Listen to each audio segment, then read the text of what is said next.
Hey, Sarah, thanks so much, and welcome everybody in our audience to today's Supercast, Rethinking Data Protection, brought to you by Redmond Magazine and sponsored by Arcserve and Zerto. I'm Chris Flack with Redmond Magazine, and I'm here just to do the introductory moderation for today's event. So thank you all for joining us. We greatly appreciate you taking out your time to do so, so thanks for that. So now just a couple things before we get started with today's presentation and introduce our speakers and all that fun stuff. So just a couple quick reminders. First things first is if you're familiar with our webcasts, today's webcast is a little bit longer than our usual hour. Today we're going to be going for about an hour and a half, so we appreciate you taking out your time to join us for that time length of time today. Also, today's webcast will feature a Q&A session at the end of it. However, we do encourage you, if you have a question at any point of the presentation for our presenters, please feel free to enter it via the Ask a Question box appearing on the left-hand side of your console. And hopefully, if time permits, we'll get to everybody's questions and get out some answers. Also, today's webcast will be recorded and archived for future viewing and listening purposes, and we'll send you a link to the email you registered with within 24 to 48 hours after the presentation where you could view the replay. Feel free to share that link with coworkers, colleagues, friends, anybody who may be interested on today's broadcast. We would greatly appreciate that. Joining us for today's webcast, we have several great presenters. A little bit later on, you're going to hear from Bob Spurzum. He is a representative from Arcserve. He's going to be first up today, presenting for Arcserve. After that, you're going to hear from Joshua Stenhouse. He is representing Zerto. Both guys are really awesome guys. I've had a chance to talk to them a bunch over the past few weeks. They're really great guys. They're going to do some great presentations later on. But first up today, joining us for today's keynote is Greg Schultz. Greg is a founder and senior analyst of independent IT advisory consultancy firm Server Storage IO and Unlimited IO, LLC. He has worked in IT for an electrical utility, financial services, and transportation firms in roles ranging from business applications development to systems management, architecture, strategy, and capacity planning. Mr. Schultz is the author of the Intel Recommended Reading List books Cloud and Virtual Data Storage Networking and the Green and Virtual Data Center via CRC Press and the Resilient Storage Networks. Greg is a Microsoft MVP file system storage and 6-time VMware vExpert. You can learn more about Greg and his company at storageio.com, and you could actually visit him on Twitter as well at storageio. And with that, I'd like to hand everything over to Greg so that way he can get started with today's Supercast. So why don't you take the floor? Great. Hey, thanks, Chris, a lot. Hello, everybody. And, Chris, I like how you said that. Even though I'm a advocate and advisor, provide advisory services to customers as well, sometimes that might seem to some vendors as adversary if I'm not advocating their particular solution. So I like that Freudian slip there. Hey, everybody. This is Greg Schultz from Server Storage IO, or Storage IO for short. And our conversation today is Rethinking Data Protection. And we're going to start out by taking a look at some of the big picture items, take a look at some of the big trends, the drivers, what's going on, what we're concerned about here.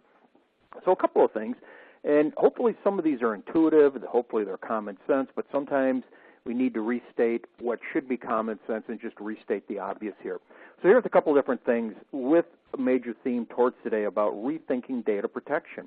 Well, part of that rethinking is stepping back, taking a look at the big picture, but taking a look and revisiting what are you protecting? Why are you protecting? Is this all about backup? Is it all about archiving? Is it all about replication, snapshots, different technology? So here's the thing. It should be about the applications. It should be about the applications. Notice I didn't say data. It's about the applications because the applications need the software, the programs, as well as the data, as well as the settings, the configurations, everything that collectively constitutes the application. Here's the thing. Everything is not the same in the data center. I refer to data centers as information factories. The product, the output of a data center is information, hence they produce information, hence it's a factory. If we think of a data center, whether it be a physical, whether it be a virtual, or software-defined virtual, software-defined cloud, whatever it happens to be, if you think of that data center as a factory, then we could start to think about it in terms of managing like a factory. Tools, technology, hardware, machines, software, processes, procedures, best practices, making sure that everything is safe, secure, protected, preserved, and served when and where needed. Well, with that in mind, a couple of key things to put in perspective here. As I mentioned, everything is not the same in the data center because there's different size environments, different types of environments, different business focuses or organizational size, shape, how different environments use even common type tools. So, for example, if an environment might be running databases or Exchange, SQL, whatever it happens to be, well, they might be using it in different ways. So here's the thing. Everything is not the same, but there's a lot of similarities across these different organizations.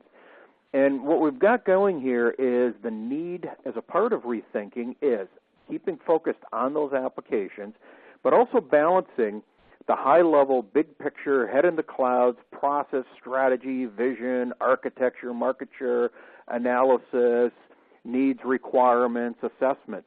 Those are all important. On the other hand, we need to balance that with low-level, the little picture, head in the toolbox, product architectures, speeds, feeds, slots, watts, details, wants versus wishes, buzzword bingo, different things like that, trends, etc. It's a balancing act. You need both. And part of that is keeping them in perspective, balancing performance and productivity with availability, durability, protection, capacity, consumption, as well as the economics. So in other words, all those things need to balance. And if we step back, look at those, it's about the application, keeping these different things in focus. Now we've already started on our journey for rethinking about data protection because we're pulling back from the toolbox, or we're coming down from the super high level, we're coming up from the super low level, and now we're starting to take a look at what are the applications. Well, a couple of things here. In this chart, I'm showing a lot of stuff here. This one chart here could easily just be an entire discussion by itself, but I want to use this as a backdrop. As Chris mentioned, the webinar is being recorded. You can come back, look at this, and dig into it a little bit deeper. But it's about the applications, and here's the thing. The threat risks, the challenges of why you're protecting your applications continue to evolve. We're seeing the focus shifting from disaster recovery, business continuance, high availability, crash consistency, to business resilience, keeping the organization running, keeping the business running, making the organization more resilient, tolerant to whatever the disruptions are, whether they're internal, whether they're external, whatever they happen to be. But as I mentioned there, it's about the application. So we see across the top is that there are different applications, if you would, or if you want to use an industry term, landscapes, whether it be big data, little data, big fast data, Hadoop, analytics, take your pick there. All these different applications, those are the similarities, and how they get determined, how they get used is what differs across the various environments. Yesterday, the focus was on physical, crash consistency, major headline news types events. Today, it's about physical and virtual, the software-defined. Threat risks have increased. There's the acts of man that are intentional, accidental. They're the ones that don't make the headline news, the ones that are more likely to impact your environment. A file corrupting, somebody accidentally deleting a file, or something becoming infected, or a virtual machine becoming corrupted. So today we have to think about how do we protect the past, which is the physical, with today, the current, the virtual, as we're evolving into tomorrow, which is physical, virtual, container, clouds, new threat risk, new applications, and then just continue to build out the story here. So something else to consider is that this. You always hear about data growth, and I'm not going to go into like the superlatives, the superlatives being exponential or whatever. Okay, here's the thing. Data continues to grow, and here's the key point, context, both in size as well as in volume as well as in value. Think of this as three-dimensional. There is the value of data, which is either it has value today, it has no value and never will, which means get rid of it. If it has value, you keep it, protect it, preserve it, maybe accelerate it, optimize it, whatever your focus happens to be. It's about the application. Now, the other thing here, and this is where there's a lot of growth area that's going on, which is data that has unknown value. You don't know yet if it's going to have no value, we can get rid of it. You don't know whether it's going to have future high value, so you better keep it. So one of the things that occurs here is how do you take care of all this data of unknown value? It might be structured data in a database. It might be unstructured in a file system. It might be big data, files, videos. It might be little data, small files, okay? But how do you take care of it? How do you protect, preserve, and serve it in the future in a cost-effective way while meeting your service objectives. Part of that is everything is not the same, so do you treat everything the same? In other words, the data that has high value, do you protect that the same way that you protect the data that has low value or unknown value? Well, one of the things that you can do here, and here's the big piece. Part of rethinking data protection is to get cost and control to enable the organization to be more agile, flexible, adaptive. Well, the challenge here is that if we've got all this data growth, how do you support more data that's growing while keeping cost in line? Well, the traditional approach is cost cutting. Just simply cut the budget, cut the headcount, cut the tools, just cut your users' quotas. Well, there's another approach, which is find the problem, remove complexity, and remove cost. Remove the cost associated with storing more storage. Okay. Now, some people say, well, we'll just cut the storage. No. Removing cost is finding out where is your cost to store a gigabyte, a petabyte, a terabyte, a petabyte, an exabyte, whatever it happens to be. Where is your cost to protect that? Is it the hardware, the software, the people, the processes, all the above? Well, here's the thing. This is where data footprint reduction, DFR, comes into play. And the ABCDs of data footprint reduction are A, for archiving, life beyond compliance. B, backup modernizing, rethinking how you're protecting, when you're protecting, what you're protecting, why. Okay? The C is compress, consolidate, clean up. D is for the data deletion, for the data with no value, and dedupe, compress, and other technologies. But also taking all of that and having that insight into your environment, having that insight into your application. How is the different data being used? How are the different applications using that data? You might have a file, an object, an entity that hasn't changed in 5 years, but guess what? It's accessed 1,000 times a day. Well, that tells me that if it's that frequently accessed, it probably has some value. Okay, so hence that importance of having that insight, that awareness into your environment. So as we start to build out on this a little bit more, I mentioned this idea about data growing. We got little data, we got big data, we got very big, fast data. But I want to put this into perspective, because this helps to, we always hear about data growing, and, well, here's the thing. There is more data, more files, more objects, more entities, more folders, whatever it happens to be. But those are also getting larger in size. For example, you have a virtual machine, a VMware VMDK or an OVA OVF, or a Microsoft VHD virtual hard disk or VHDX virtual hard disk extended. Well, guess what? Those are files, but inside those files could be a virtual machine. Inside that virtual machine could actually be databases, other data, videos, files, things like that. So all of those are lumping into those areas that we just talked about of no value, get rid of it. Maybe it's no value, we leave it around for a day or two, or you're not protecting it per se until it gets dropped. But then there's the high value data that has maybe high performance, high availability, and then there's that big unknown. Just these cubes are getting bigger and bigger and bigger and bigger and bigger as things are growing. So what are you going to do about it? Well, here's the thing. Everything is not the same. Are you treating and protecting everything the same?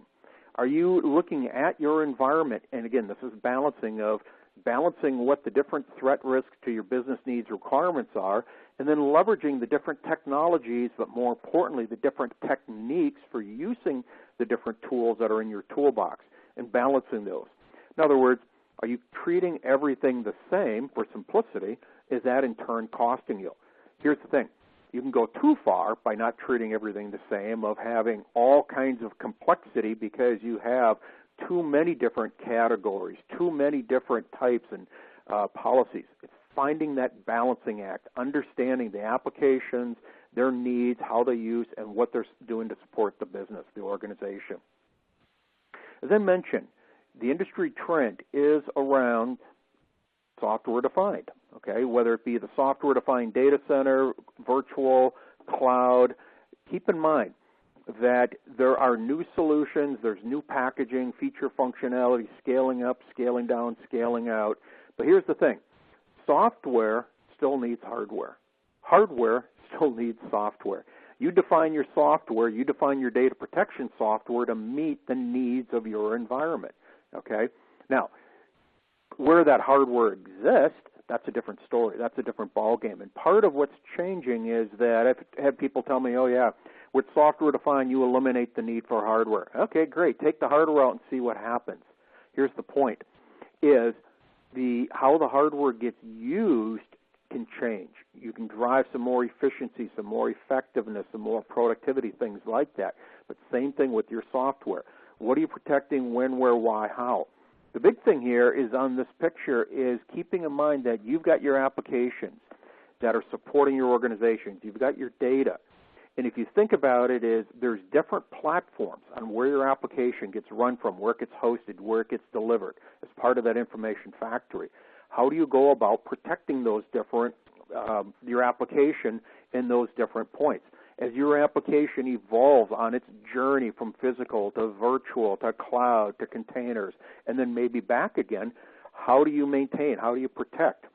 How do you protect against a system crash, whether it be hardware or software related, but also how do you provide application consistency in case of some sort of disruption? So a couple of different things here to keep in focus, to keep in mind as we build this out. What are your threat risks?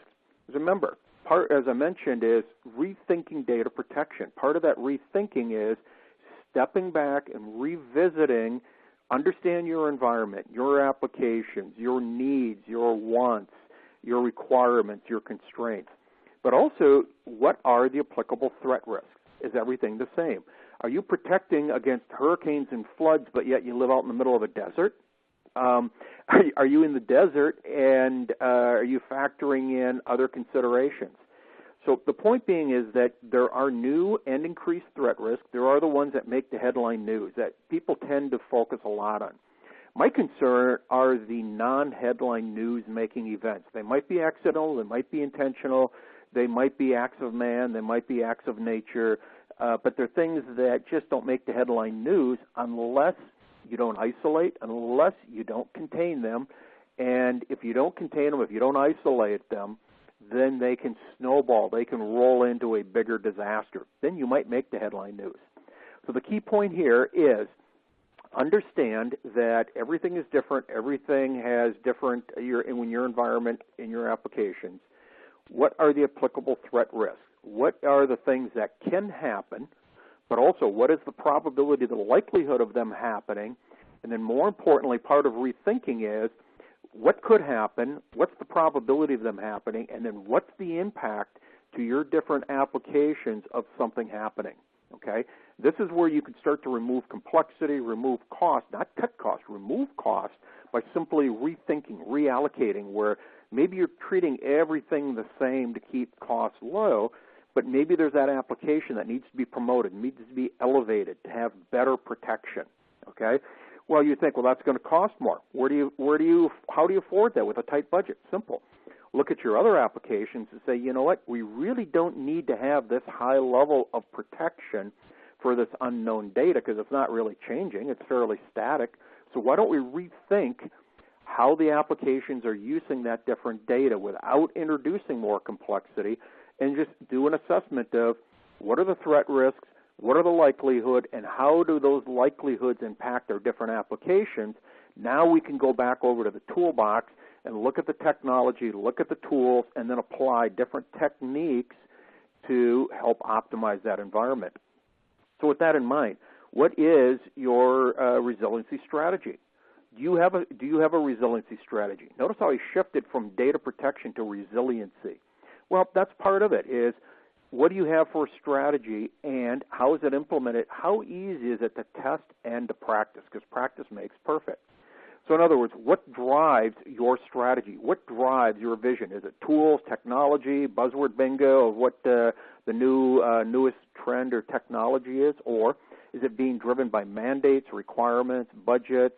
What is it that drives that? And again, you're going to have commonality across different environments, but you also have differences on different environments on what the different factors are.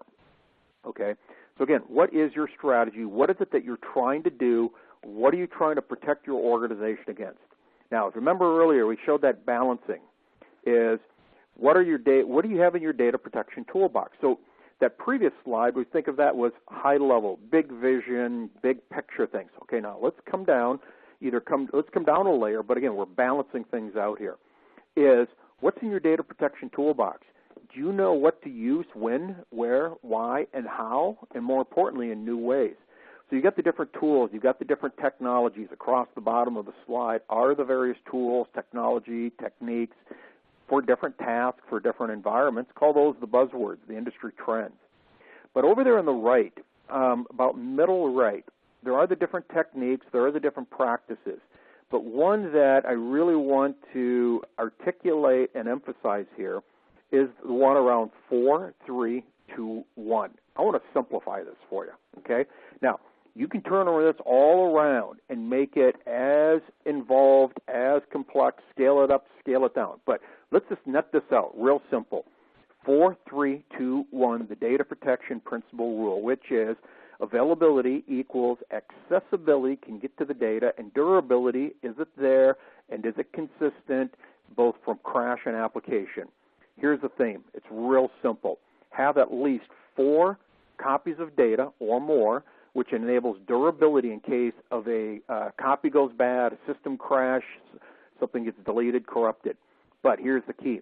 Have at least 3 or more different versions of the data, and these versions could be snapshots, they could be CDP, they could be backups, they could be point-in-time copies, they can be simply as simple as versions. And the idea being here is that you want to be able to recover to different points in time, that if you find out yesterday's copy was bad and that you've got 4 copies, but they're all corrupted, okay? So you want to have that ability to have a point in time that you can go back to and keep going back to for a consistency point, for that application consistency or transactional consistency. So 4 copies, at least 3 versions or more, and have those on at least 2 different systems, 2 different servers, 2 different storage, 2 of something different. It could be on different media, different devices.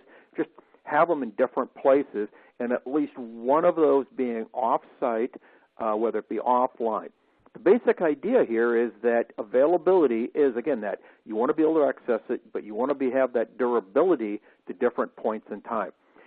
It's a really powerful, as you start to think about this, and as we hear from Bob and Joshua here in a little bit, they're going to drill in to some of the details here. But just keep this real simple, 4, 3, 2, 1. At least 4 copies, 3 versions, 2 on different systems, and at least one of them being off-site. Okay? The reason I bring this up is that the idea with replication, the good news around replication, it's a bit stream in that anything that changed is copied. That's the good news. Well, what's the bad news? The bad news is anything that's changed is copied, and whether that was a good change or a bad change. So in other words, replication, mirroring, RAID by itself is giving you that availability that we looked at in that previous slide.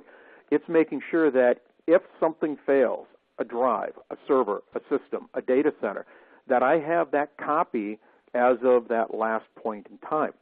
But here's the thing is that if I delete something, it's deleted. If I change, if I corrupt a virus, okay, you get the picture. So here's the thing is that these streams, RAID, mirroring, replication, error correction, or erasure coding, forward error correction, all these different things, they need to be combined with some sort of time interval protection.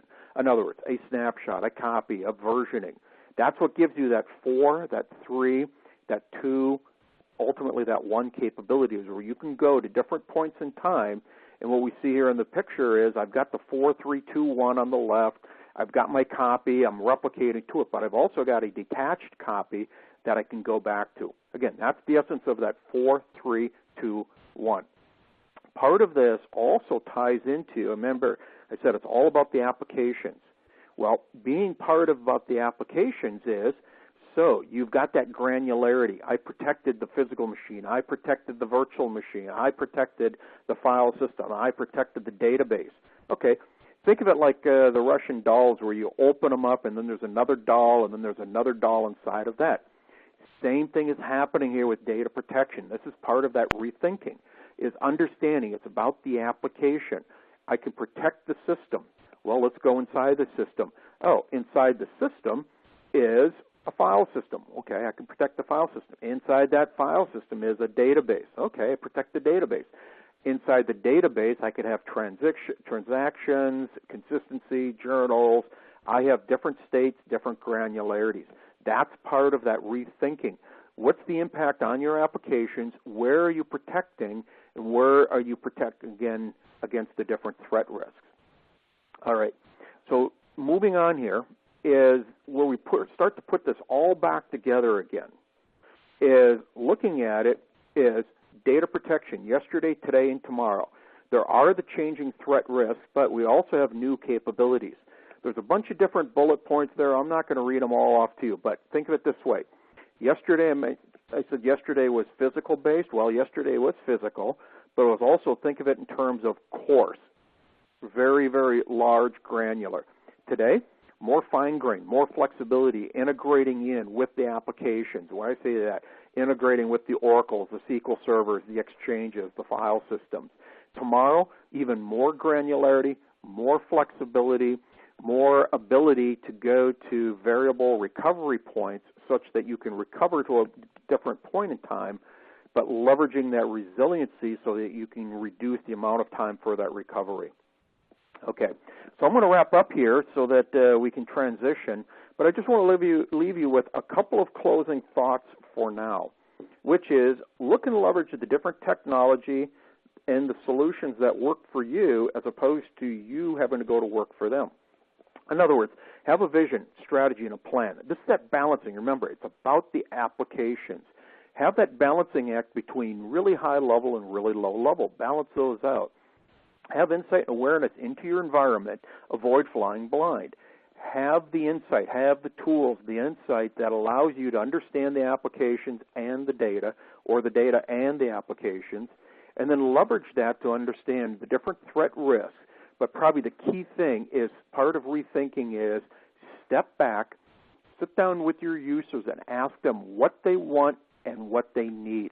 They're going to tell you what they want. They're going to tell you, I want zero downtime with zero loss of data. Okay, great. Ask them what they need. What they need might be, well, they need 4 to 8 hours of downtime or less with maybe 15 minutes or less of data loss. That's a pretty big difference from zero, okay? And that's what you have to ask them. It's a fundamental, simple question. What do you want? What would you like to have? And what do you need? Because between those two, when you balance them out, now you can start to rethink data protection, to start rethinking, enabling them, so you can get them closer to what they want while maintaining what they need. All right. Practice makes perfect. Look for solutions that allow you to test without causing disaster. Hey, there's my contact information, as Chris mentioned earlier. I am on Twitter. My contact information. Also, look more on what we have available from today's sponsors, Arcserve and Zerto. With that, I'd like to introduce our next speaker, Bob Spursman. Bob is a 30-plus year industry veteran with expertise in data protection, cloud migration, and email archiving. He has worked at HP, Legato, Veritas, Hitachi Data Systems, and more. Bob is an accomplished presenter and blogger, and he co-authored the book, Email Archiving for Dummies. Bob earned a Bachelor's of Science in Bioengineering from UC Berkeley, a Master's of Science in Biomedical Engineering from Northwestern, and a Master's of Business, an MBA from the University of Santa Cruz. Hey, Bob, you there? I am, Greg. And, Great. Are you ready to talk about rethinking data protection? I am. Let me Beautiful. push the slide here, and it should pop up with my Arcserve brand. There we go. I'm all set. So welcome, everybody. I'm very pleased, and I'm pleased to be here with you today, and thank you, Greg, and thanks to Redmond for inviting me. You know, Greg, I'm going to pick up where you left off there, and I like what you said. Find solutions that work for you. And I got to admit that right now, data protection is a word that is, you know, it's one that's been around a long time, but I find that it can also be confusing. And but let me just jump to this slide. At Arcserve, we've been kind of throwing around a phrase we call the triple play. And as you read this slide, let me give you a little background. Arcserve is a name that's been in the backup business for a long time. We were originally the Cheyenne product. If you remember Cheyenne, I've met many system administrators who cut their teeth on Cheyenne way back in the early 90s, well known for Novell backup and also Windows NT. CA bought Cheyenne in the late 1990s and owned them for over 10 years. And it was just in the last 2 years that Arcserve was rebranded by CA and was spun off, and now we are a private company based in Minneapolis. But we have a very long history in backup and data protection. So we're very strong in physical data protection and all the moves for all the different OS platforms across, of course, Windows and Unix and Linux and everything, but also all the strong moves around tape protection. But more recently, we've been very busy and developing our technology to adapt to the whole virtual system protection and more recently cloud-based protection.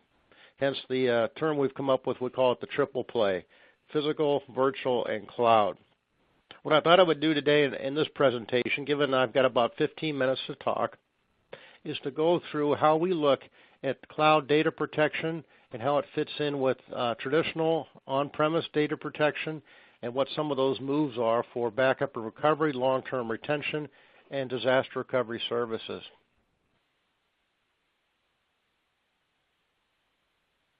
My first model I just described as a hybrid cloud backup model.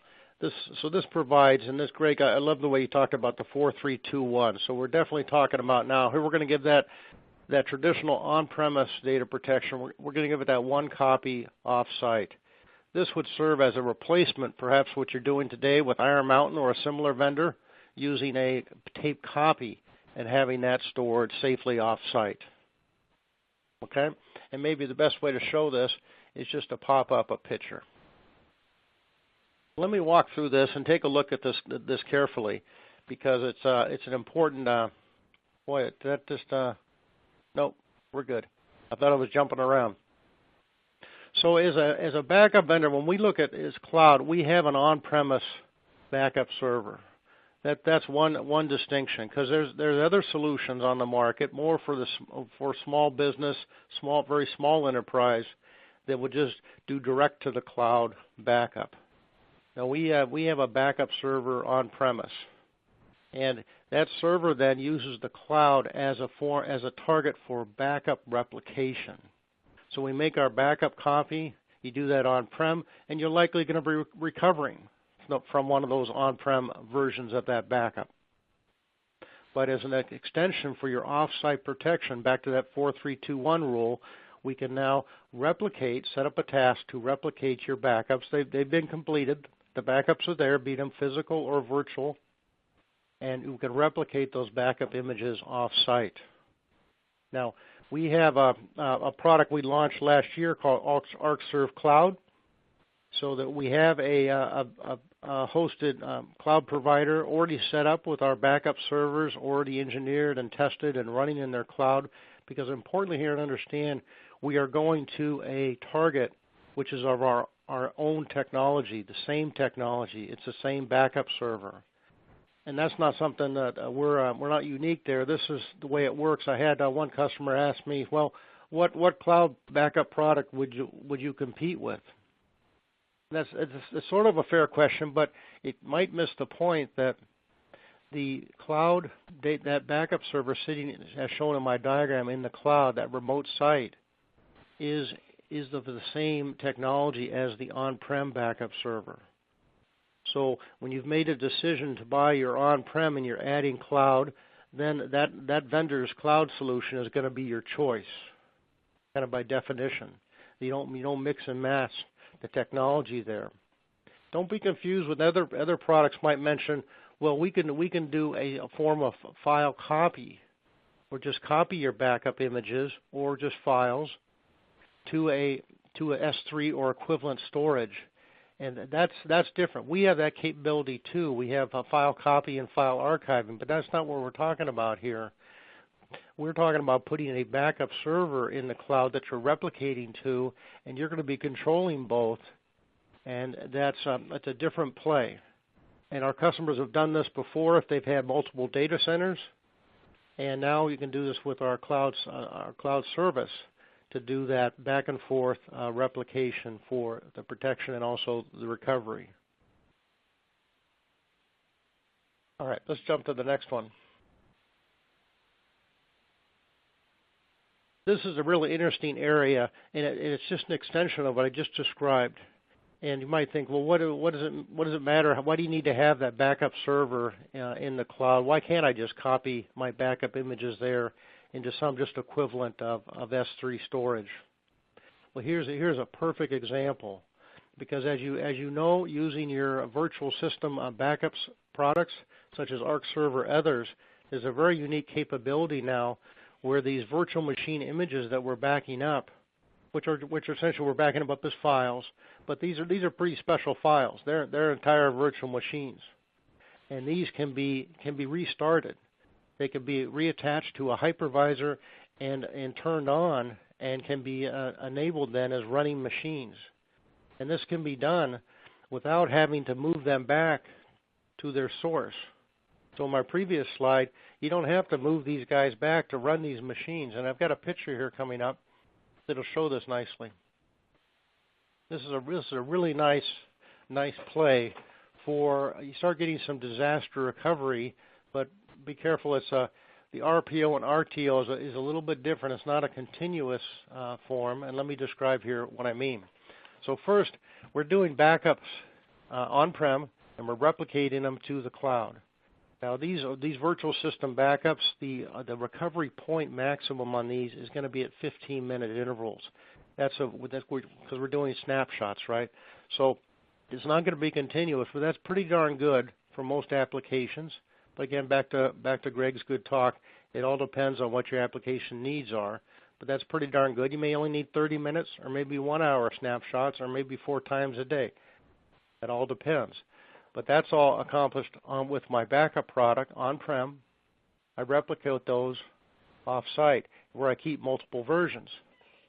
Now, having this instant VM capability, I can spin up that virtual machine at that cloud location and run that application, be it for test, development, or for to take over a production application if something were to really take down the primary site. Hence, it very clearly we could be talking about disaster recovery here, and it's a whole other lecture. But this is a really nice setup when you look at the whole cost and economics of it, as compared to a traditional disaster recovery where you're having to invest in the whole, perhaps the physical infrastructure, the building, the data center, of course the servers, the software, the whole thing. Here we're relying on public cloud accessibility and flexibility and agility, and we're able to spin up those virtual machines, be it for test, development, or for disaster recovery failover. It's a very nice and very economic and affordable form of disaster recovery. This in itself, I think, has just become a major trend in the whole business of data protection. One little bit about the instant VM. I want to mention just quickly, there are 2 forms of this, and it can be a little bit confusing. Let me just quickly tell you a little bit about these. And the difference is the following. Those backup images, they're backed up at my recovery point server. That's my backup server, and they're stored there. The question is, where are you going to run that machine? Now, it has to be co-located with a hypervisor there. And if the hypervisor can also access that same storage as the backup device, then you do not have to move that machine. It can be just turned on essentially there via the hypervisor, and it's quick to run. The other choice is having to say, well, we're going to copy that backup image of that virtual machine. It could be a fairly large file, right? And while we remain in the cloud infrastructure, we might have to copy it over to the storage that's dedicated to a hypervisor where it's first going to run. It's that copy process that might introduce a significant delay in time from 10 minutes, 30 minutes to multiple hours. So there's 2 forms of one's called instant VM. You can guess which one that does. There's no movement of the backup image. It's kind of start up in place. Or the other one, we call virtual standby. That's our name. Other vendors are calling it full VM recovery. We call it virtual standby, but it includes a process where you can thereby can copy that image over. Now they're both actually nice to have. One has got fast recovery time. Does not involve the copy process, but running that virtual machine where the backup placed it may not be the optimal place, and certainly it's competing for resources on that host, and that host is doing backup and replication tasks. So there might be a performance resource conflict on that host. So the other one is nice to know if you do want to put it to its own dedicated hypervisor, another host with another set of storage, where it'll have full access to all the performance it needs, because you're going to run this thing for 48 hours of production support. Then having that second choice is a nice option. So that's just a quick introduction, but keep in mind there are kind of two ways of doing the instant VM and the full VM recovery. Those are the two well-known names, and they both involved here in this whole scenario for economic disaster recovery.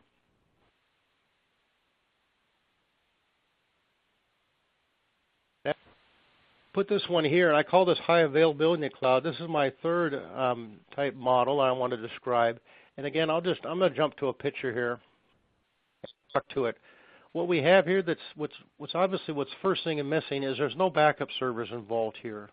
This is a pure high availability solution. Arcserve has a product we call RHA. It's for our real high availability product. So set aside backup for a second and just think about our Windows or Linux servers here, on-prem, virtual or physical, and we can now replicate these to a target source. It could be your own secondary data center or a private data center or a public cloud. In fact, Amazon has RHA instances that you can access that are already pre-configured in their AWS cloud. So this is more of a continuous solution because this is providing continuous replication of the production data to the target. Here we're showing it in the cloud. It's got the heartbeat in between, so it can do automatic failover or manual. And you've probably been using these for years, just as your on-prem Windows Server continuous replication products. And these are also, as a case of our product, I'm sure others are all now also cloud enabled. So it's a higher level of performance for near continuous protection. Recall before when I was talking about we're basing our disaster recovery off backups, snapshots with a minimum of a 15-minute RPO. So this might be for maybe just one application at data center that might require just this highest level of full availability. Finally, just some notes here I've just kind of collected. I want to share with you just my thoughts about shopping for a hybrid data protection and thinking about the cloud. You have some choices with your backup provider. Certainly your on-prem product, you're kind of tied in to their cloud solutions, as I described earlier. So that's one thing to consider. If you want to look at a backup product you have now, or if you're completely shopping for a new vendor, you kind of want to look at both offerings together, because they do kind of tie you together with that decision you're going to make today. That's one thing. The other, and think about what cloud service provider you'd like to use on the back end. I mentioned our service, Arcserve Cloud. We have our own private kind of host. We're working with a hosted partner to provide that. But we also provide capability to support Amazon and Azure and other public cloud platforms with different types of capability. Certainly, like other products, the easiest is just to do plain file copy to an equivalent, S3 or equivalent storage. We could do that with other public providers. And we also have managed service providers who have taken our technology, put it into their clouds, and are now out selling that to customers with Arcserve on-prem, and then they can use that backup server in their service provider cloud. So there's a lot of ways to do this, and I just want to highlight a few of those. Data seeding becomes something that's maybe don't overlook it. you're going to have typically, I mean, all the time, you're going to have a bunch of data. We're talking backups. So we got a whole bunch of backups, and we got a bunch of versions. These are big files. It's going to be terabytes, and it's going to be all over the map. We took, I think, the high road with our service, which is we have a whole kit full of disk drives, you know, the whole, what do you call it? I'm blanking on the word, but the big suitcase. It's all protected, cushioned inside. It's got drives that we've tested. They encrypt the data. We just send you that case. You fill the drives up. You send it back, and so forth. Other companies just say, just send it to us on your own drives. There's different ways you can handle that. So you got to perhaps you find a way to bring the bulk data in. It's probably in some kind of a physical disk shipment process. And also don't forget, you know, marriages hopefully will last a lifetime, but many times they don't. So when you get the time you have to break up, you want to get your data back. So ask them, what is the process to also get the data back, and what would be the fees for doing that? They can vary greatly. When you're looking at a backup vendor like ours or other equivalent products, ask about that virtual standby or the instant VM capabilities that I had, because those are just, I think, great features in economic and affordable disaster recovery service. Make sure they've got those and take a look at those. And consider your high availability options for those maybe 1, 2, small number of applications in your data center that require that highest level of protection. And Greg, I'm done. I'll pass it back to you. Thank you very much. Hey, great. Thanks a lot, Bob. A lot of good information there. Stick around. We're going to have some Q&A in about 15, 20 minutes or so. Hey, Joshua, you there? Well, we're waiting for Joshua to come in. Hey, what we'd like to bring in now is to welcome Joshua Stenhouse. Joshua is an IT professional with 9 years of experience in data protection and disaster recovery solutions for virtualized environments. Joshua has worked in companies ranging from small to large and provided VMware professional services to the channel. Today, Joshua is a technical evangelist for Zerto and uses all his virtualization experiences with hands-on knowledge to explain the benefits of software-defined disaster recovery and why it's the next best and big thing in virtualization. Working with organizations all over the world, Joshua is a trusted advisor in building their data protection and disaster recovery solutions for environments with tens to thousands of virtual machines. You there, Josh? I'm here. Can you hear me well? Absolutely. So you ready to pick up and run with this for a little while? I'm ready to rock. Thank you very much for that introduction, Greg. No worries. And Bob, thank you for the presentation. I definitely sat and enjoyed every minute of that, and I feel very young in comparison to your lengthy experience. I think it's safe to say that when you were specializing in this area, I was probably playing with my Legos, so I'm very honored to be on the same call. And really what I want to talk about in my presentation is what Zerto is doing to change the game, to really make you rethink how you can do data protection, not only with the technologies that you're familiar with, like the backups and the snapshots, but what is happening in the market, in the technology space, to really change the whole way you even think about data protection in the first place. Because what I can promise you is that by the end of the presentation that I'm going to go through now, you really will start to question that, because there are some really exciting things that you can do with new technology, and specifically what I'm going to explain in how Zerto works today. And if we just dial back a little bit to 2011 when first Zerto was released, if we said traditional disaster recovery, replication, and data protection of an enterprise-size environment, you would usually think one thing. You would think of storage-based replication between two matching storage arrays, maybe have some snapshots on there for point-in-time recovery, and then you would have your virtualized infrastructure running on top of that. And at Zerto, we saw that this replication was in the wrong layer because it was tied into the physical hardware underneath and had no relation to the virtual machines that you are now using. And it required matching storage arrays between the sites. It had to be the same vendor, the same technology, all of the replication and the data protection was configured on a storage and run basis, which didn't make sense now that you had virtual machines. And it was also so complicated that you'd also need a separate solution to try and orchestrate and automate the recovery of that data in virtual machines, because storage replication is just giving you a copy. You have to do something with it in order to recover it. So at Zerto, we revolutionized disaster recovery by moving the replication into the hypervisor, but also including all of the orchestration and automation in one solution, which removed the physical lock-in because now it was just software defined.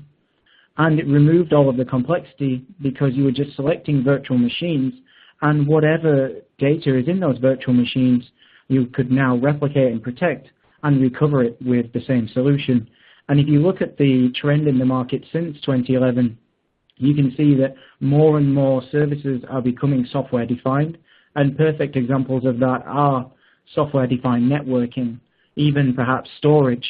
And Zerto has done the exact same thing for replication and recovery orchestration.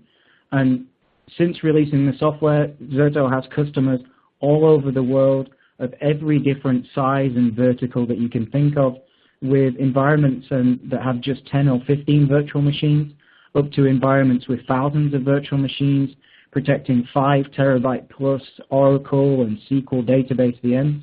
You name it, Zerto is protecting it somewhere in the world today. And one important point is, because Zerto is replicating and protecting the VMs and the data in the hypervisor, this is a solution that is only designed for virtualized workloads. If you have physical workloads that you need to protect, then previous vendor that Bob was speaking about with Arcserve is a great way of protecting those physical servers. So Zerto is only designed for VMs running in the hypervisor. And if you look at the different data protection solutions you might be using today, in the example of the power interruption, a hardware failure, or maybe a crypto lock, a virus infection of all your systems, or even just a file deletion, an application upgrade that's gone wrong, or just a human error, if one of these incidents occurs at 5 or 6 p.m. in a working day, if all you have is a backup, then you potentially got up to 24 hours of data loss.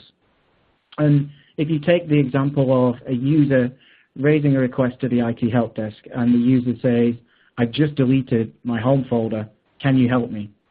If all you've got is this backup, then unfortunately you have to be the bad guy and say, I'm really sorry, I can only restore it from last night, and you've lost your whole day of work. And that's just a individual disaster for that user, although it might be bigger if it's the CEO, for example. If you take that on a larger scale and we look at a crypto locker infection, then if all of the systems in your environment are encrypted and now you have to pay a ransom to unencrypt that data or accept the data loss of a backup, then again you've got a significant window of data that you're going to lose, and also potentially a significant window of time that it takes to get back up and running. You might then say, well, I also have some storage snapshots. And again, there's a limitation on how often you can take these snapshots, keep them and retain them without consuming huge amounts of storage, both in the production site and the DR site. And despite having multiple solutions, you can still have a significant amount of data loss and downtime depending on what kind of disaster you have. So at Zerto, we're evolving disaster recovery because we keep a journal of all the changes in the recovery site, going back to increments in seconds. And what this means is that in the event of that system-wide issue, the virus, the deletion at 5 or 6 p.m., Zerto is going to allow you to rewind and recover from any point in time down to the second before that logical failure or disaster occurred. And what this means is that you're not just getting a disaster recovery solution, it is also giving you the potential to have a data protection solution together in one simple software, because with Zerto you can recover the whole site. So if it's a site-wide outage, you can rewind and recover individual applications. It could be one application, a subset, or maybe all. You can recover the individual virtual machines within those applications. And what's really cool is that you can recover any file system objects from within those protected VMs. And the reason I say file system object is that, yes, it could be the user files of maybe poor Bob who deleted his home folder at 5 p.m., and it would allow you to restore that from a few seconds before and now be the hero rather than the bad guy. But because this is a file system object, if we think about a SQL, an Oracle, an Exchange database, you have a database file and a log file, and they are on a file system. So what Zerto will allow you to do is pull those files out, that SQL database, that Oracle database, from seconds before the corruption or the deletion to minimize that impact and minimize that data loss to just seconds. Zerto's solution doesn't rely on any physical hardware. It is completely software-based, and this allows you, any vSphere admin, to literally install this in minutes, but it also scales in line with the size of your environment, and this is how the same Zerto software can protect the small environments to the very large, because it's just software that scales. You don't schedule the protection with Zerto. It's always on continuous replication, and we keep all the enterprise class features that you expect with storage replication, but we move them into the hypervisor, so you know that you have the consistency and the scalability with the simplicity of just selecting the VMs. And in one dashboard, we give you visibility of the status of that protection and the ability to drive the recovery and the testing processes, which, together with the fact that the replication is always on, gives you the assurance that you know you can recover. And then finally, by being software-based, Zerto is completely agnostic to any of the underlying technology that you might have in your environment. And what this means is that with one strategic platform and no lock-in, you can use Zerto to replicate in your private cloud between any different storage vendor, but also between multiple different hypervisors and hypervisor versions. You can go between any different version of vSphere, so 4.0 to 5, 5 to 6, you name it. And you can also replicate cross-hypervisor. This could be from multiple satellite offices, maybe from a Hyper-V satellite office into a central VMware data center. This could be for protection, but it could also be for migration use cases as well. Say, for example, you don't want to have the cost of having to manage your own DR site altogether because of hardware, the building or rack lease, the software, and the maintenance. The same Zerto software is also going to allow you to leverage the cloud. And we have two options when it comes to the cloud today. The first is that we have 200 Zerto cloud service providers who use the same Zerto software to give you a managed disaster recovery as a service offering, where you can drive it yourself, but it also gives you somebody you can call in the event of a disaster to manage that process for you. And we also allow you to leverage the commodity public cloud for a very cost-efficient DR target site. And today you can use Zerto to replicate on-premise up into AWS, or on-premise to your own second data center, to the cloud provider, to a satellite office. The choice is completely up to you because there's no lock-in. And what's really cool from the perspective of maybe using vSphere today is that if in 3 years' time you want to switch out and switch to Hyper-V, you can use the exact same Zerto software to change and evolve with your IT as it evolves itself. And all of these choices you can make on a per application basis. If you want to send one tier 1 application to your second private cloud, you can. If you wanted a lower tier of application maybe to go up into the cloud, you can do that also. The choice is with you. If we take a quick look at how Zerto works, it's very simple. The first thing we install is our Zerto Virtual Manager, which is just a .NET service that installs in a VM, and you plug it into your vCenter or your System Center in a Hyper-V site. And with no downtime, no impact, install in minutes, it gives you your management interface for managing the replication and the recovery. And you should have one of these for each data center for the very simple reason that if you lose access to the production site, you have a Zerto manager in your DR site to log into to initiate the recovery. All the replication and the protection is handled using our scale-out hypervisor-based replication appliance technology. And it's scale out for two simple reasons. One, as you scale the number of hosts in the environment, therefore the power of the replication engine increases. And two, as you move the virtual machines between the hosts, because there is an appliance on each host, Zerto can carry on replicating and protecting those VMs. And these appliances are very small in their footprint, 1 vCPU, 3 gig of RAM, 12 gig of disk, and a static IP. They also have built-in compression of the replication traffic. You can throttle that traffic over working hours. And if a WAN link goes down, they have built-in resiliency where we don't store a huge log of change. We just maintain an online change block tracking mechanism of the most recently changed data, which we then replicate when the link is restored. The replication itself is just replicating the VM block level changes, and it's always on in the hypervisor. There's no scheduling, snapshots, there's no impact in the protected VM performance, and you're just selecting those VMs, and then you have the continuous always-on replication, and this is what gives you an RPO and data loss of just seconds, because as a protected VM writes to the production disk, a copy is sent in memory to the local appliance, which then compresses, typically by 60% plus, replicates, and inserts it in the recovery site in seconds. In the recovery site, we just keep virtual disks of the replica VM and our journaling data, which allows you to go back in time.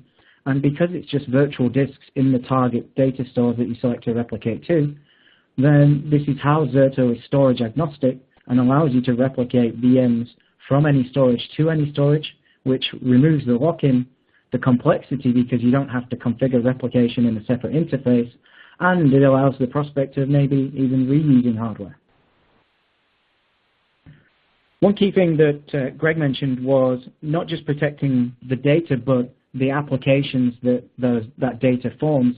And this is a key concept of Zerto because we take the same consistency grouping mechanism that you have in storage and LUN-based replication, where you would place all the VMs on the same LUN, snapshot that LUN, and then you have a consistent point in time to recover that application.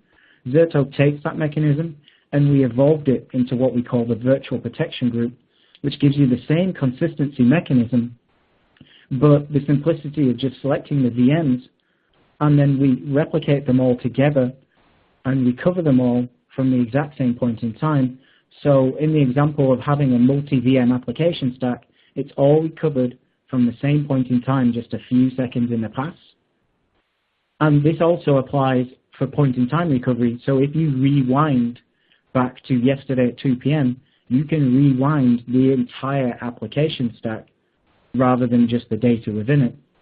We maintain the right order fidelity of all the transactions being written to the VMs, and you can schedule and insert application consistent points on any frequency you desire because there's no snapshots with the replication. There isn't the same overhead that you have with other solutions of trying to get the application consistent points, and Zerto gives you the choice of both.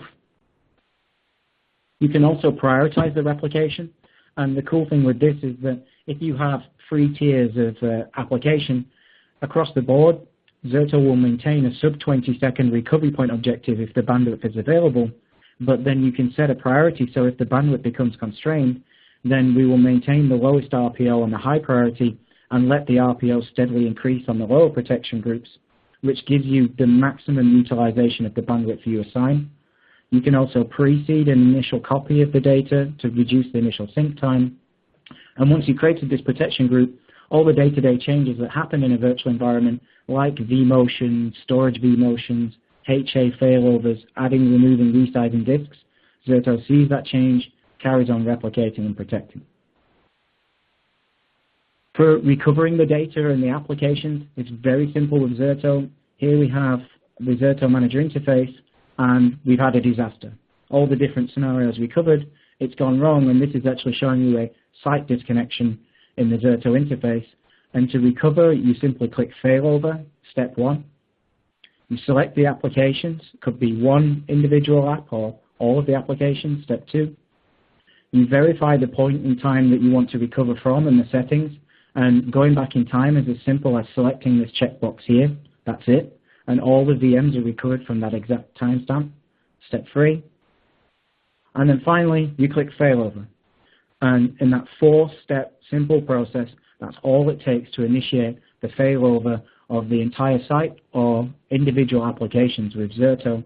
And what happens then is we automatically create the VMs in the recovery site, attach the virtual disks, apply any boot ordering, the IP addressing, any scripts required to bring that application online in a working state, and we do it in minutes because it's just the time that it takes to register the VMs and attach the disks. Makes it very robust, fast, and simple. You can also test this point in time, no impact failover testing, to validate the recovery works, check the recovery time, and you can do this with no shutdown in production and no break in the replication, which means you can actually start to use this on a daily basis. If you have a developer or an application owner who asks you to have a copy of the application from yesterday at 1 p.m., you can drive the same process with Zerto, and then once they finish with the testing, you can delete the failover test and it deletes the change. Everything that makes Zerto great for disaster recovery is just as compelling for data migrations. You just click Move, we shut down the source VMs, replicate the last few I/O change, and bring them online in the recovery site in minutes. Any size data set, it does not matter from a Zerto perspective because it's always on continuous replication. The DR site is seconds of lag behind production. And finally, for failback, a single checkbox, we automatically reverse the replication back to production, just sending the changes, and we remember all the previous settings. One caveat is that if you're wanting to configure failback from Amazon Web Services, it is a public cloud, and therefore it's not built into the software to fail back, but we do give the process of how to export that data out, and it's very simple really. It's a V2V conversion, so installing your converter tools and pulling that data out. If you want the benefit of DR as a service and failback, then that's when I definitely recommend checking out one of the Zerto cloud service providers who will give you that functionality. I also mentioned the ability to restore individual files and file system objects, and this is run from the Zerto Manager interface, and this is what gives you this powerful data protection and recovery, because all you have to do is from the Zerto interface, select the VM that you want to restore the data from, so you get the restore request. As we know, typically the majority are within a data window of the last 2 weeks, and then you select the point in time. And with this Zerto journal, it's a minimum of 1 hour journal, and today it's a maximum of 2 weeks that you can select the point in time from. And then we mount the disk in the recovery site Zerto Manager because there's no overhead in production. All of this data is stored in the DR site. And what's cool about this is that without ever installing an agent in the protected VM or scheduling a backup job or a replication job, you have this granularity and point-in-time recovery of just seconds with no impact in production whatsoever. And then you're presented with the file system, the disks. You can select the user folder, the application files, the SQL, the Oracle, the Exchange database, and at that point you have multiple options for restoration. You can download it through your browser session, you could access the data directly on the Zerto Manager in the DR site and maybe mount that disk over the network to the production server or VM. The choice is completely up to you, but Zerto is doing this with no impact to the running VM. It's very similar to the failover test mechanism, and this process allows you to restore any file system object from seconds before it was corrupted or deleted. And you might be asking yourself, well, what about an Exchange mailbox or a SQL table? And what I can tell you is that Zerto gives you the interface for selecting that point in time and presenting the data to you, and after you have that data, you can then mount the Exchange database and pull a PST file out, or mount the SQL database and pull a table. Zerto doesn't give you the workflow for the application objects itself, but it does give you the one thing that no other solution has, which is the actual data from that specific point in time, which is why it is so compelling and powerful, because it's also included in the same software that you're using for disaster recovery and replication. And that's just very much what we do today. And if you look at the future of IT, yes, you've got on-premise, VMware, potentially Hyper-V, but there is a continuing push of how do we leverage cloud services. And with Zerto supporting 200 cloud service providers and Amazon today, it is already giving you that vehicle of leveraging cloud and the right logical first step, which is quite often disaster recovery. But with our cloud continuity platform, we're continuing to add more hypervisors and more public cloud services. So what you can expect to see from Zerto for the rest of this year is very much looking towards the future, in our next public cloud being Windows Azure, our next on-premise hypervisor potentially being KVM, and this is very much subject to market demand. I can say for sure Windows Azure is 100% certainty. With KVM, we're very much waiting to see how that continues to develop with the different management stacks on top, like the OpenStack and the Cloud Stack. But for the long-term vision of Zerto, as you're moving more into SaaS and software as a service and next-gen applications like Docker, Zerto is going to continue to evolve our product and our platforms in line with your IT, so that you're investing in a solution that will grow with your IT rather than a solution that's just for today. And at that point, I'd like to thank you for listening from our presentation. I encourage you to go to Zerto.com, and you can click to get a trial and have it up and running in 15 minutes and try this with your own data and applications in your virtual environment, because I guarantee you will absolutely love it. Pass back to Greg at that point, and thank you very much. Hey, great. Thanks a lot, Josh, as well as Bob, for your presentations. Hey, are you guys ready to get into some questions, conversation, and discussions? Sure. Beautiful. Yes, hey, so a reminder to our attendees is feel free to submit questions, and we'll get to them here in just a moment. We'd like a lively Q&A conversation today, so please go ahead and enter your questions into the Ask a Question box on the left side of your console. We'll address as many of your questions as we can during the live event. For those questions we don't have time for, the appropriate speaker will get back to you via email. So we've got a few questions in here already, and one of the questions Joshua answered already, which was you do have a free download, a free trial. You're up and running. Mean time to productivity about 15 minutes. Are there any constraints on that trial, Josh? So there is usually a time window that you can have extended, but there's no constraint on the number of protected VMs. And just to clarify, when I say 15 minutes, that's for installing the management interface and deploying some appliances for the replication. You then need to select the VMs you need to protect and do an initial synchronization of the data, which might take a couple hours thereafter, but it's very, very simple. Any VMware or Hyper-V admin can do it in minutes. Beautiful. Hey, Bob, how about yourself? What does Arcserve have in terms of a download trial, and how quickly can you get somebody up to being productive and being able to start work with it? Yes, we have a free trial download for 30 days. It's we've optimized that. In fact, in our last launch, we did a lot of work to make that a nice, smooth process and created a nice wizard to walk you through your first basic backup. So you're going to sit and play with it for 30 minutes or less and be able to do a simple backup and see the full range of our product. Brilliant. So anything being done in terms of, both for Bob and Josh, in terms of, there's the data protection, making the copies of it, preserving it before 3.2.1, multiple copies, multiple versions, different places. But what about in terms of being able to prevent damage, whether it be from rootkits, viruses, things that might be in the system already? Are you able to, as you're looking at the data, data streams, be able to detect things, or is that pretty much agnostic to you? Bob, you first. I was going to say, yeah, I'm going to think it's agnostic to us, Greg. Okay.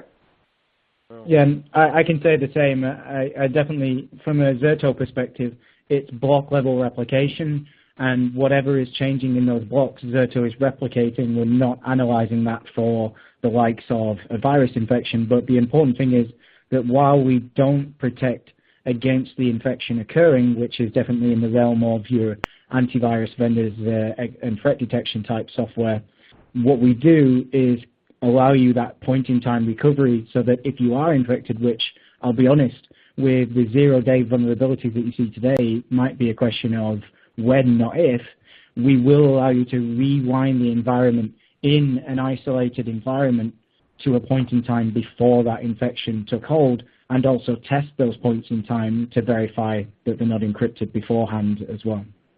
No, that's a good point. That ties back to that notion of having the 4.3.2.1, having those different versions, in that you could have 4 copies.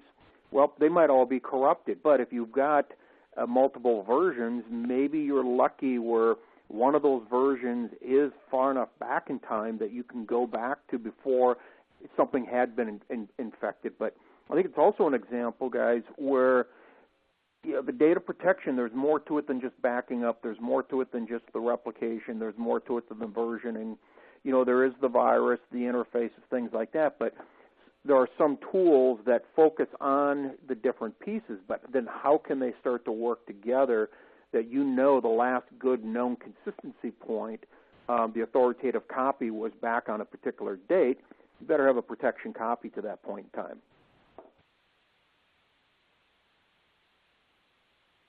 So building off that theme is, I talked earlier about the data growth, and Bob, you touched on it, Josh, you touched on it as well. Let's amplify this a little bit, which is, to me, it's great. Have lots of copies out there. Have as many copies as you want, or have as many virtual copies. Call them versions, call them virtual copies, snaps, whatever. But to be able to have those copies with less overhead so that your protection copies aren't actually outpacing the growth of your actual data. Both Bob and Josh, why don't you give me some perspectives on that, as well as amplify a little bit more about your 2 different solutions and how you help to reduce the overhead of keeping those protection copies. I'll start with that, Greg, because our product is built around managing backup copies, if you will, and it's all part of the backup task. So when you create your backup task, there's, of course, the question in there is going to be what you're backing up and where you're going to store it and the schedule. But the next one that's really important is the backup retention schedule. So back to your 3-2-1, you actually get to design in and think about, okay, I've got the ability here with this task. I'm creating a copy here on position A, local, let's say, and I can move it to somewhere remote, and I can control how many copies I keep at each location, maybe more on-premise, maybe some of the older ones off-premise. It's completely variable. So that's a task, a backup plan that everyone creates, and then it's all managed automatically. Okay, Josh? So it's an interesting question, and as the size of VM specifically continues to balloon and grow, when you're getting to the point where you have 5 terabyte, 10 terabyte plus file servers, SQL servers, Exchange servers, from my point of view, it begs the question, how long can we continue to try and back these up on any sort of schedule that has a real impact for the recovery points in time? And what I mean by that is, if you're trying to back up 100 terabytes on a nightly basis, this data is growing so much that is becoming a harder and harder task to do. And with Zerto, because we're continuously replicating and protecting the data, no snapshot, no schedule, the recovery site replica data is just seconds of lag behind production, and it doesn't matter how big that VM or that data is growing, because Zerto is just continuously trickling across the changes as they're occurring. And the only real impact that the size of the data has is from an initial replication point of view, where you can pre-seed to reduce that sync time. But after that, it removes that headache, and therefore you don't have to fit it in a window anymore. And it really just opens up the world of possibilities in being able to recover in this granularity in seconds without the overhead of scheduling, snapshots, and backups, etc. So, I mean, there's an interesting theme in there, and Bob touched on it, and you mentioned it, and let's bring it out a little bit more, which is, I mean, replication traditionally thought of being for the rich and famous, large, high-end type organizations, but it's applicable. Anybody can do it with today's type technology, both of which you've been discussing. But one of the knocks on replication in the past has been network bandwidth, where if you're lucky, you've got fast, high-speed links, but if you're not lucky, you might have slow links. So you just touched on it, Josh, and Bob as well. is the importance of that preceding, the importance of being able to get that initial copy, whether it be physically shipped, whatever, and then only shipping the deltas, the changes, or the blocks or tracks that changed. Yeah, I agree. And the interesting thing there is that while we definitely offer the pre-seed capability to reduce that initial synchronization time, quite often what we see in some environments is that by the time it takes to back up, ship, and restore the data, you could have actually left the replication just trickling in the background and usually got to a similar state. But from our minimum requirements, yes, you definitely need bandwidth, and it's a minimum link of 5 meg.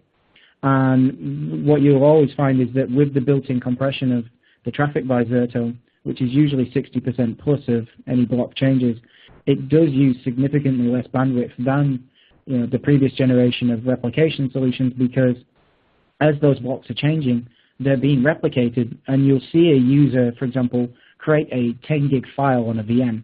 And then as soon as that file is created, they'll perform a failover test with Zerto, and they'll see the file already in the DR site. And at that point, the user's thinking, well, this is some sort of voodoo magic going on here. How is this possible?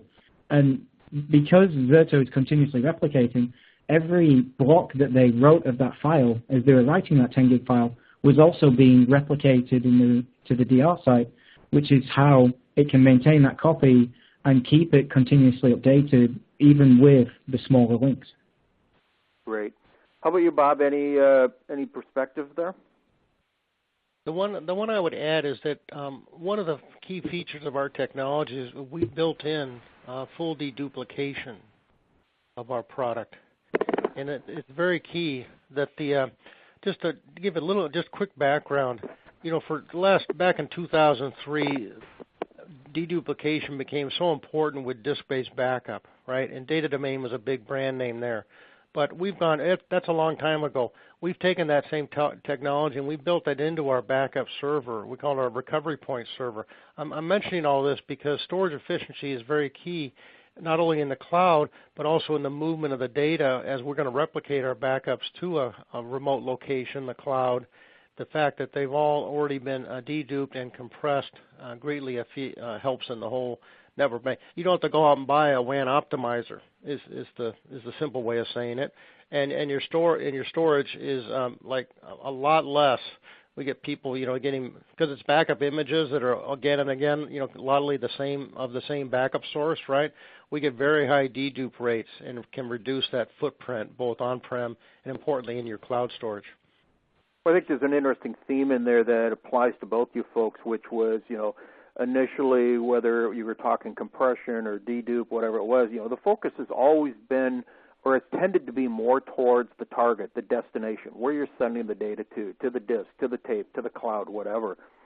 And mainly because, you could compress right within the application, row-level compression in a database or in a SQL server or Exchange server, whatever it happened to be. But in the past, the CPU overhead caused people to shy away from that. Well, now we're seeing where many organizations, they're able to consolidate their applications, consolidate their servers and their systems because they're not using all of the CPU. So if the problem is at the source, which is where the data is growing, where the data is expanding, it strikes me that the solution is also at the source, i.e. as close to where the data is being generated, born, processed. In other words, back in the server, whether you're compressing, deduping, change block tracking, whatever your technique is, the problem's at the source, the solution's at the source, then everything flowing downstream to wherever it's going gets the benefit. What do you think? I agree with that. I agree with that 100%. Josh? I agree too, and I feel like you're describing our own replication process, because as soon as a disk write occurs, that write is then confirmed by the source storage and then sent in memory of the hypervisor host and compressed by our replication appliance. And that write is compressed throughout the entire history that it's kept in the Zerto journal. So from a technology perspective of Zerto, we couldn't compress it any closer to the source if we tried, without impacting production. Great. This is all good stuff, and I mentioned earlier that historically this sort of protection, this sort of capability, the technology, the tools, the techniques we've been talking about has really been focused or perceived for the larger enterprise, for the larger organizations. But, you have solutions that can scale up, but they can also scale down.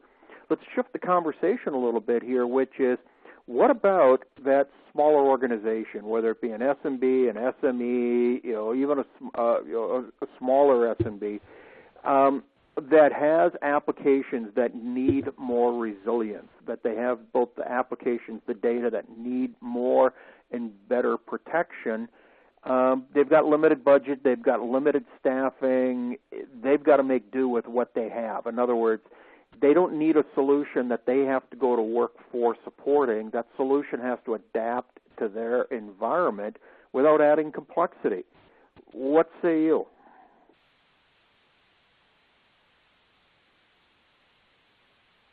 Josh, you want to take that first, or you want me to jump in? Sure, yeah.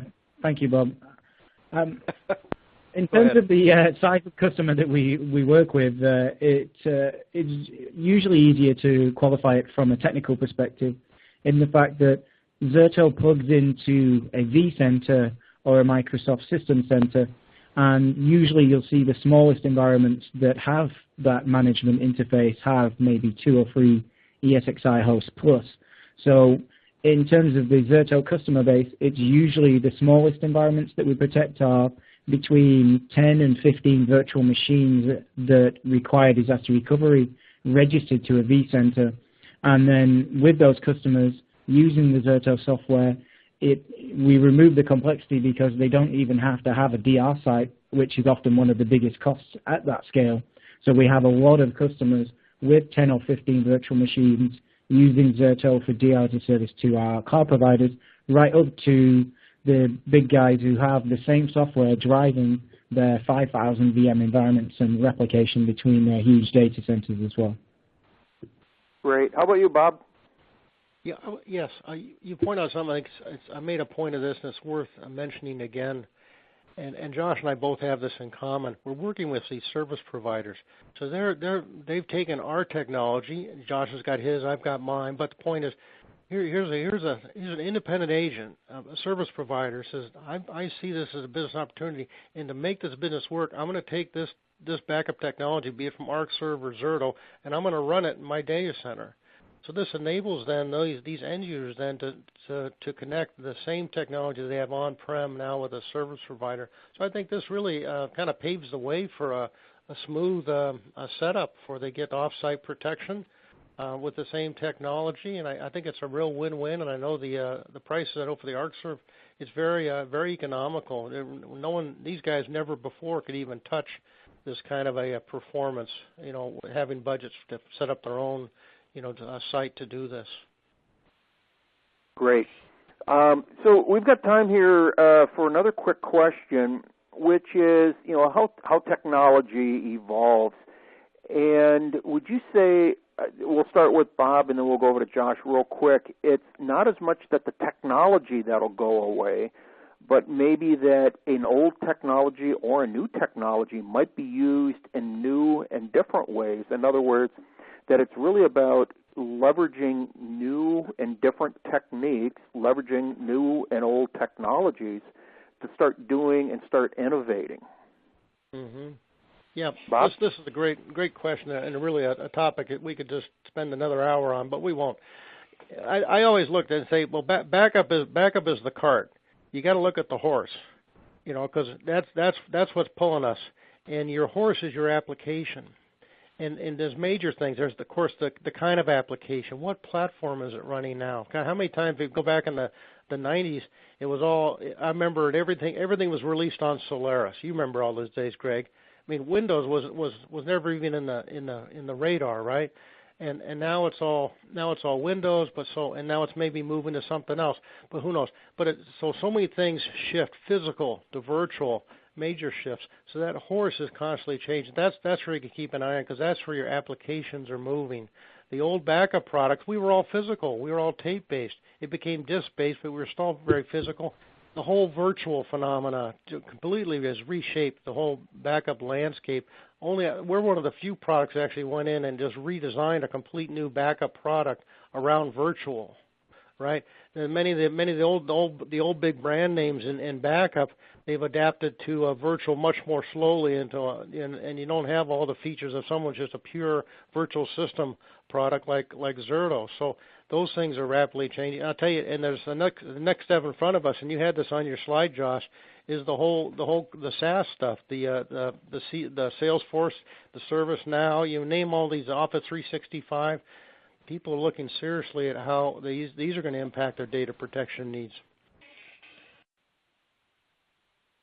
Yeah, I agree, Bob, and actually an interesting point. I'm pretty sure there was a multi-hour outage of Office 365 yesterday in the UK. So it's proven the pudding that just because you move the application, it doesn't necessarily mean that you're now protected and have availability. But if you look at the trend of IT and the ask of IT on the business, it's usually doing more with less in terms of budget and expenditure, and also innovating the service that you provide.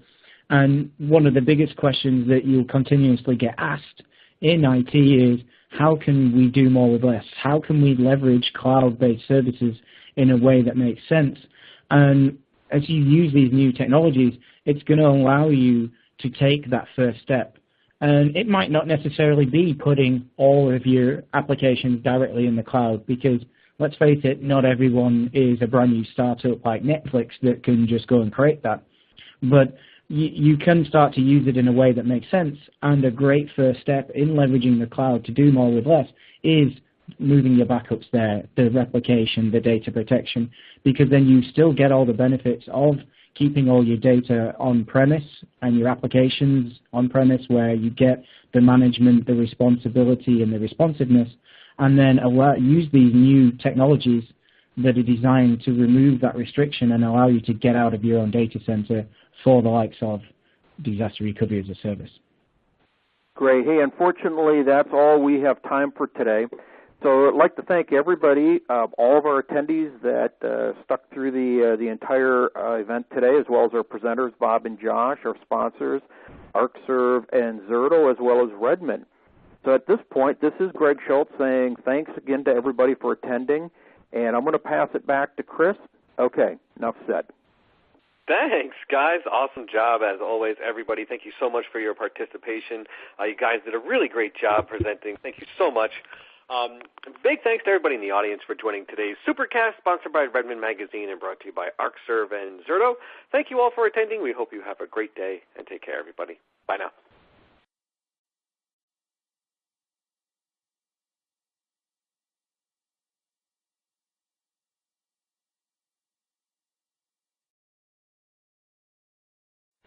Hey, Sarah, thanks so much, and welcome everybody in our audience to today's Supercast, Rethinking Data Protection, brought to you by Redmond Magazine and sponsored by Arcserve and Zerto. I'm Chris Flack with Redmond Magazine, and I'm here just to do the introductory moderation for today's event. So thank you all for joining us. We greatly appreciate you taking out your time to do so, so thanks for that. So now just a couple things before we get started with today's presentation and introduce our speakers and all that fun stuff. So just a couple quick reminders.